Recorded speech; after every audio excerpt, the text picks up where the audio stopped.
বৃষ্টির মধ্যে অলসভাবে দাঁড়িয়ে না থেকে ঘরের বাকি কাজগুলো শেষ কর। সকাল থেকে বসে বসে শুধু অন্ন ধ্বংস করছিস, কাজের বেলায় তার কোনো খবর থাকে না। মা, আমি ভোর থেকে উঠে ঘরের সব রান্না বান্না আর পরিষ্কারের কাজকর্ম শেষ করেছি। এখন শুধু এই ধানের বস্তাগুলো ভিজে যাওয়ার ভয় বারান্দায় তুলে রাখছি। মুখে মুখে একদম তর্ক করবি না। নিজের দোষ ঢাকার জন্য কত বাহানাই না বের করছিস। তোর মতো কুঁড়ে মেয়ে আমি আমার বাপের জন্মেও কোথাও কখনো দেখিনি। তুমি সকাল সকাল মেয়েটাকে এত বকাবকি কেন করছো? হ্যাঁ, এই ও তো কাজই করছে। এই বর্ষার দিনে ওই শরীরটা খারাপ হলে তখন তো আমাদেরই সমস্যা হবে। তুমি নিজের চরকায় তেল দাও। ঘরের কোনো কাজে তো তোমার কোনো অবদান নেই। মেয়ের জন্য এত দরদ উতলে উঠলে নিজেই গিয়ে বৃষ্টির মধ্যে ধানের বস্তাগুলো তোলো না। বাবা, তুমি মাকে কিছু বলো না, আমি একাই সব কাজ করে নিচ্ছি। তোমরা ঘরের ভেতরে গিয়ে বসো, এখানে অনেক ঠান্ডা বাতাস আর বৃষ্টির জল আসছে। বেশি ভালো সেজে বাবার মন জয় করার চেষ্টা করতে হবে না। তাড়াতাড়ি কাজ শেষ করে রান্নাঘরে গিয়ে দুপুরের জন্য সব সবজি কাটতে বসে যা। আমি আর কি বলবো, তোমাদের মা মেয়ের এই রোজকার ঝামেলা দেখতে ভালো লাগে না। আমি একটু বাজারের দিকে যাচ্ছি, ছাতাটা নিয়ে আসি ঘরের ভেতরে থেকে। বাজারে গিয়ে শুধু শুধু টাকা নষ্ট না করে ঘরে বসে থাকো। আর শোনো, তোমার এই মেয়েকে বিদায় করার একটা পাকাপোক্ত ব্যবস্থা আমাকেই করতে হবে।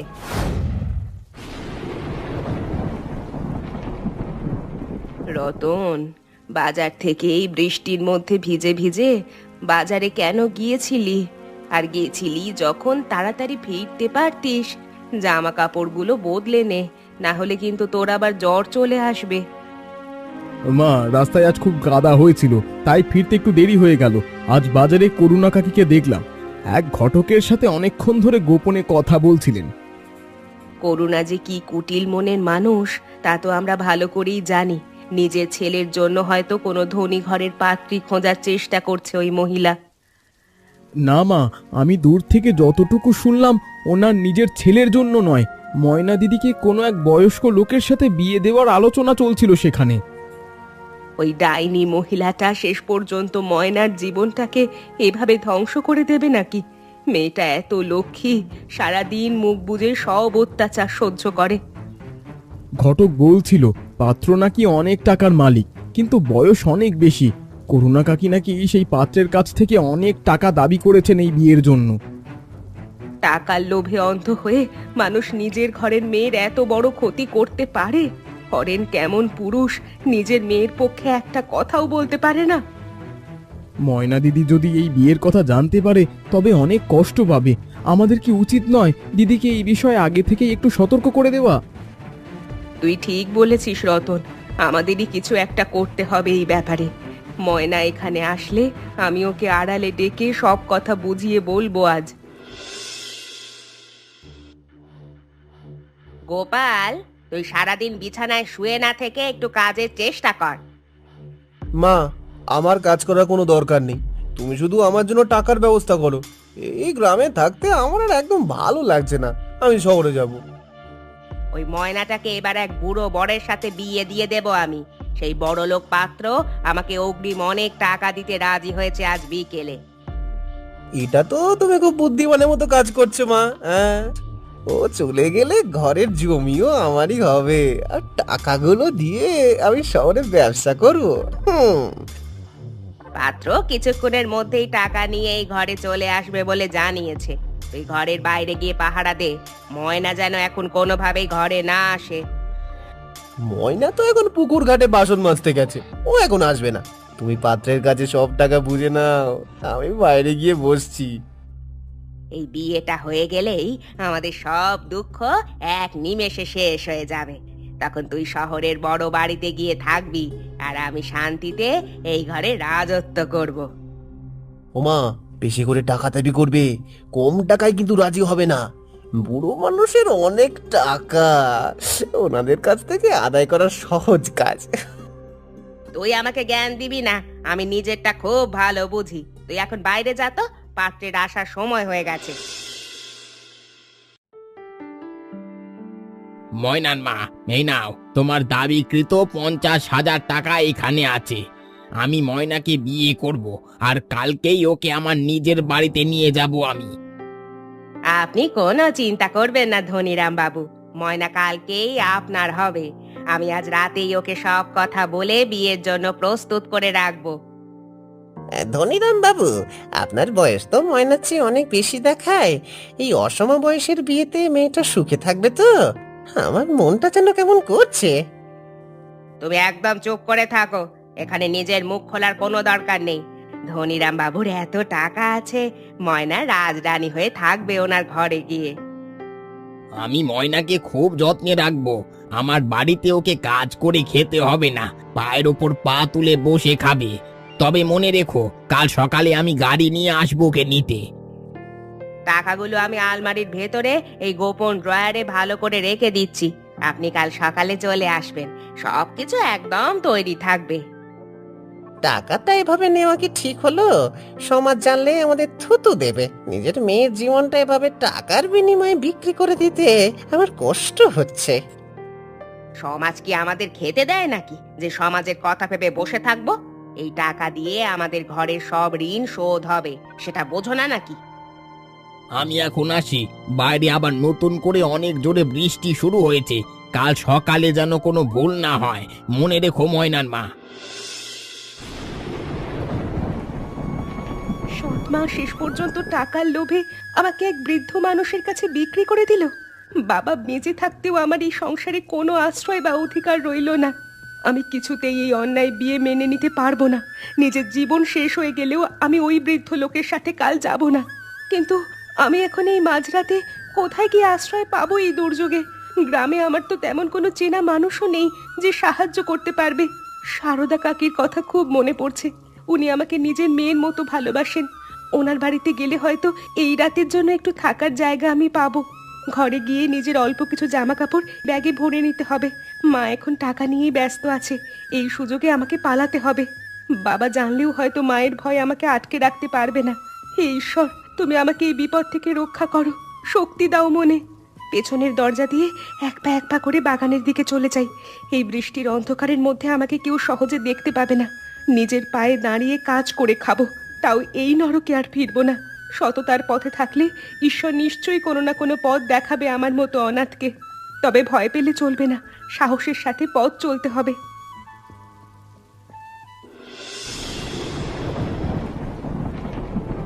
ময়না, তুই এই মাঝরাতে এভাবে ভিজে ভিজে কেন এলি রে মা? তোকে দেখে আমার খুব ভয় লাগছে, শরীরটা কেমন কাঁপছে তোর ঠান্ডায়। কাকিমা, আমার সৎ মা আমাকে অনেক টাকার বিনিময়ে এক বুড়ো মানুষের কাছে বিক্রি করে দিয়েছে। কাল সকালেই নাকি সেই লোক আমাকে নিতে আসবে। রতন আজ দুপুরে বাজারে এই কথাই শুনছিল, কিন্তু এত তাড়াতাড়ি সব হবে সে তো ভাবিনি। তুই একদম চিন্তা করিস না, আমি তোকে কোথাও যেতে দেব না। আমি না বলে বাড়ি থেকে পালিয়ে এসেছি, মা জানলে অনেক ঝামেলা করবে। তোমরা কি আমাকে কয়েকদিনের জন্য তোমাদের এই ঘরে লুকিয়ে রাখবে কাকিমা? অবশ্যই রাখবো মা, তুই আমার নিজের মেয়ের মতোই, যতদিন ইচ্ছা তুই থাকতে পারিস। ময়না দিদি, তুমি একটু শান্ত হও।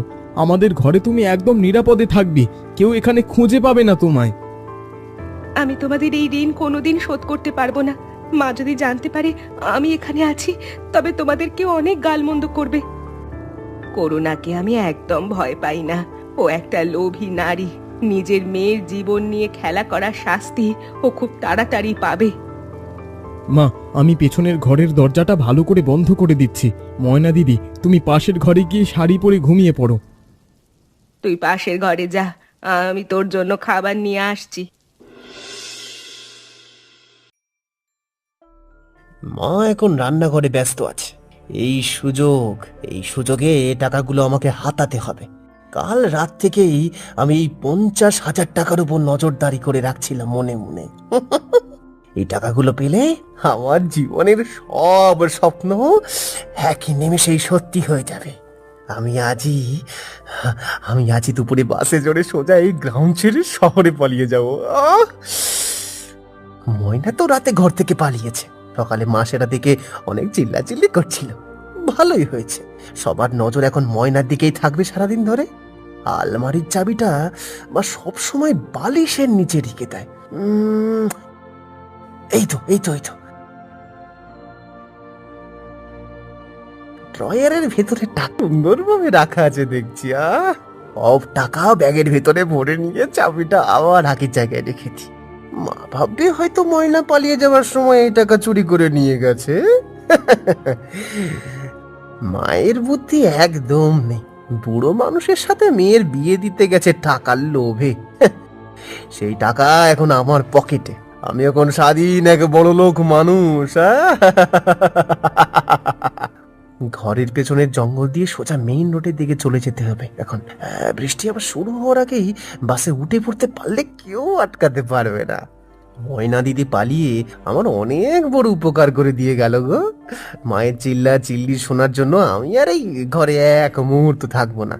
ব্যাগটা গুছিয়ে নিয়ে এবার দরজার দিকে পা বাড়ানো যাক চাক চাক চাক চুপ চুপ চুপ। ও ময়নার মা, সকাল 10টা বেজে গেল, অথচ তোমার মেয়ের কোনো দেখা নেই কেন? আমার গাড়ি বাইরে দাঁড়িয়ে আছে, তাড়াতাড়ি ময়নাকে সাজিয়ে বাইরে নিয়ে এসো। ধনীরাম বাবু, কি যে সর্বনাশ হয়ে গেল তা আমি মুখে বলতে পারছি না। আমাদের ময়না কাল রাতে ঘর থেকে পালিয়ে কোথাও যেন চলে গেছে, ওকে কোথাও খুঁজে পাচ্ছি না। কি বললে তুমি? মেয়ে পালিয়ে গেছে মানে কি? মশকরা করছো আমার সাথে? আমি কালকে অতগুলো নগদ টাকা তোমার হাতে দিয়ে গেলাম, মনে নেই? ধনীরাম বাবু, আমরা সকাল থেকে চারিদিকে অনেক খুঁজেছি, কিন্তু ওর কোনো খোঁজ মেলেনি। মেয়েটা যে এমন কাজ করবে তা আমরা কেউ কখনো ভাবিনি।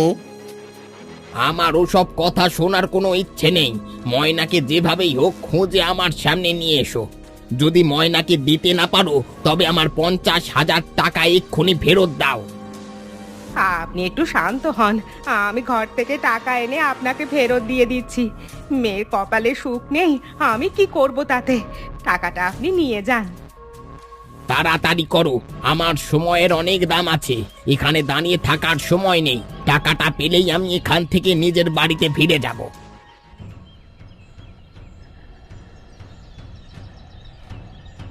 পরালা, আমারে কি হলো? আলমারির ড্রয়ার ফাঁকা, সেখানে একটা টাকাও নেই। সব শেষ হয়ে গেল গো, সব শেষ হয়ে গেল। এইসব নাটক আমার সামনে একদম করবে না ময়নার মা। তোমাদের চালাকি আমি বুঝতে পেরেছি।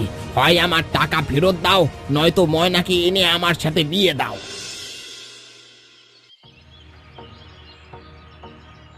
কিরে রতন, এমন তাড়াহুড়ো করে ঘরে ঢুকলি যে? কিছু হয়েছে নাকি? ময়না দিদি, তোমার বাড়ির দিকে আজ অনেক বড় ঝামেলা হচ্ছে সকাল থেকে। সেই বুড়ো লোকটা এসে তোমার মাকে পুলিশের ভয় দেখাচ্ছে টাকার জন্য। মা তো টাকাটা আলমারিতেই রেখেছিল, তবে সেই টাকা এখন কোথায় গেল? মা কি টাকাটা লুকিয়ে রেখে এখন বানিয়ে বানিয়ে মিথ্যা কথা বলছে সবার সাথে? না দিদি, আমি সকালে বড় রাস্তার দিকে যাচ্ছিলাম, তখন একটা জিনিস দেখেছি। তোমার ভাই গোপাল একটা বড় ব্যাগ নিয়ে তাড়াহুড়ো করে বড় রাস্তার দিকে যাচ্ছে। মনে হয় টাকা নিয়ে পালিয়ে যেতে পারে। ও তো কোনো কাজ করে না, ওর কাছে এত টাকা কোথায় আসবে?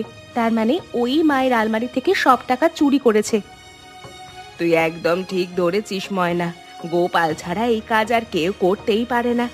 অত্যন্ত লোভী আর অলস ছেলে, সুযোগ পেয়ে মায়ের টাকায় মারলো। ও যদি বাসে চড়ে শহরে চলে যায় তবে করুণা কাকি অনেক বড় বিপদে পড়বে।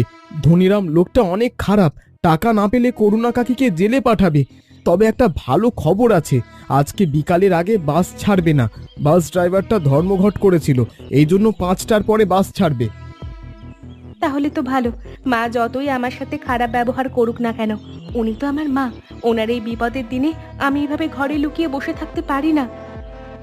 তুই কি তবে এখন নিজের বাড়িতে ফিরে যেতে চাস এই ঝামেলার মধ্যে? করুণা তোকে দেখলে আবার সেই বুড়োর সাথে বিয়ে দেওয়ার চেষ্টা করতে পারে। ময়না দিদি, তুমি চিন্তা করো না, আমি মোটর বাইক নিয়ে এক্ষুনি বাস স্ট্যান্ডের দিকে যাচ্ছি। গোপালটাকে টাকা সহ ধরে নিয়ে আসবো।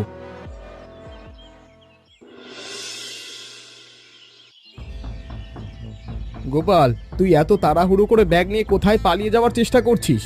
ঘরের সব টাকা চুরি করে এখন শহরের বাবু সাজতে যাচ্ছিস বুঝি? রতন, তুই আমার পথ আটকানোর কে? আমি যেখানে খুশি সেখানে যাব। নিজের চরকায় তেল দে, আমার সামনে থেকে এখনই একদম সরে যা তুই।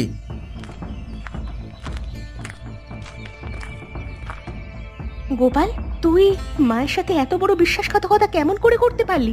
মা তোকে কত ভালোবাসে, আর তুই ওনার সব টাকা চুরি করলি। দিদি, তুমি এখানে কেমন করে এলে? তুমি তো কাল রাতে বাড়ি থেকে পালিয়েছিলে। তুই যদি নিজের ভালো চাস তবে চুরির সব টাকা ফেরত দিয়ে দে। আমার ব্যাগে কোনো চুরির টাকা নেই, এগুলো আমার নিজের টাকা। তোমরা শুধু শুধু আমার উপর মিথ্যা অপবাদ দিয়ে আমাকে অপমান করছো এখানে। তোর ব্যাগের ভেতর লাল থলিটা আমি ভালো করেই দেখতে পাচ্ছি গোপাল, ওটা তো আমাদের ঘরের থলি। মা ওটার ভেতরেই হরিনামের টাকা রেখেছিল কাল। দিদি, আমাকে পুলিশের কাছে দিও না, আমি আর শহরে যাব না। টাকাগুলো ময়না দিদির হাতে দে আর সোজা নিজের বাড়ির দিকে হাঁটতে শুরু কর। আর শোন, আর কোনোদিন চুরি করবি না। এবার যদি কোনোদিন চুরি করিস তোকে পুলিশে দেওয়া হবে।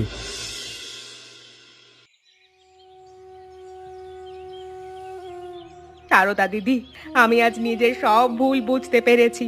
আমি ময়নার সাথে এতদিন যে পশুর মতো ব্যবহার করেছি, তার জন্য সত্যি আমি লজ্জিত। করুণা, তুমি যে নিজের ভুলটা এত তাড়াতাড়ি বুঝতে পেরেছো, এটাই আমার কাছে অনেক আনন্দের বিষয়। ময়না একটা সোনার টুকরো মেয়ে, ওকে কখনো কষ্ট দিও না। নিজের গর্ভের ছেলে যেখানে আমার সব টাকা চুরি করে পালালো, সেখানে ময়না নিজের জীবন বাজি রেখে আমার সম্মান রক্ষা করতে এগিয়ে এলো এই বিপদে। সততা আর ভালোবাসার শক্তি অনেক বেশি হয় করুণা, যা তুমি ময়নার মধ্যে দেখেছো। ও সৎ মেয়ে হতে পারে তোমার, কিন্তু ও তোমাকেই নিজের আসল মা ভাবে। আমি আজ থেকে প্রতিজ্ঞা করছি, ময়নাকে আমি নিজের মেয়ের চেয়েও বেশি ভালোবাসায় আগলে রাখবো। ওর অমতে আমি কোনোদিন আর কোনো কাজ করব না এই সংসারে। তোমার মুখে এই কথাগুলো শুনে আমার মনটা অনেক হালকা হলো আজ। গোপালকেও একটু ভালো শিক্ষা দাও, ও যেন আর কখনো চুরির মতো কাজ না করে। হ্যাঁ দিদি, গোপালকেও আমি আজ সকালে অনেক বুঝিয়েছি, ও আর চুরি করবে না। ও আজ থেকে মাঠে বাবার সাথে কাজে যাবে বলে কথা দিয়েছে। খুব ভালো সিদ্ধান্ত নিয়েছো। পরিবারে শান্তি থাকলে সব কষ্ট দূর হয়ে যায়। ময়না এখন কোথায়? ওকে তো সকাল থেকে এখানে দেখছি না আমি। ময়না ঘরে সবার জন্য রান্না করছে। চলো দিদি, আজ দুপুরে তোমরা আমাদের ঘরেই একসাথে খাবার খাবে। ময়নার মা, তোমার কাঁদার নাটক দেখার সময় আমার একদম নেই এখন।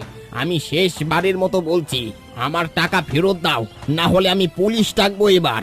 সেই সকাল থেকে আমি এখানে অপেক্ষা করছি, না তুমি ময়নাকে আমার হাতে তুলে দিলে, না আমার টাকা ফেরত দিলে। আমার ঘরে কোনো টাকা নেই ধনীরাম বাবু, সব টাকা চুরি হয়ে গেছে। এতগুলো টাকা আমি এখন কোথায় পাবো?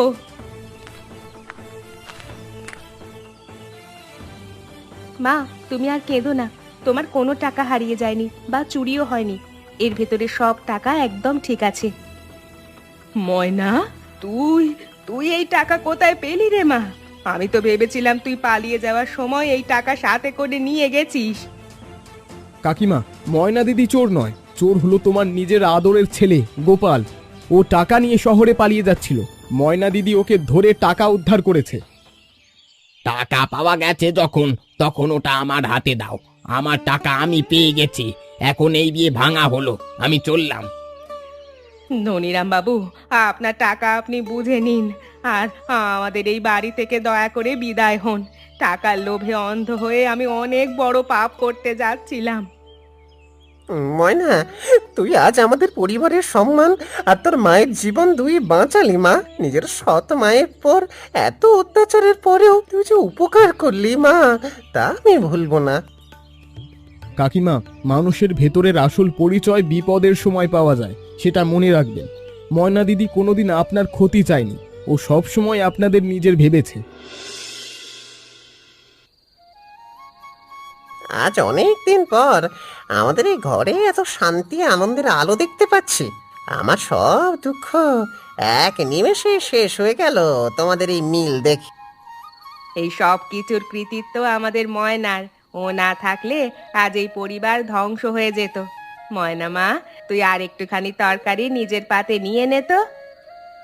মা, আমার পাতে অনেক খাবার আছে, তুমি আগে নিজের খাবারটা শেষ করো ভালো করে। তোমরা সবাই খুশি থাকলে আমার মনের সব কষ্ট দূর হয়ে যাবে। দিদি, আমি আগে অনেক খারাপ কাজ করেছি, তোমার সাথে সব সময় অনেক খারাপ ব্যবহার করেছি।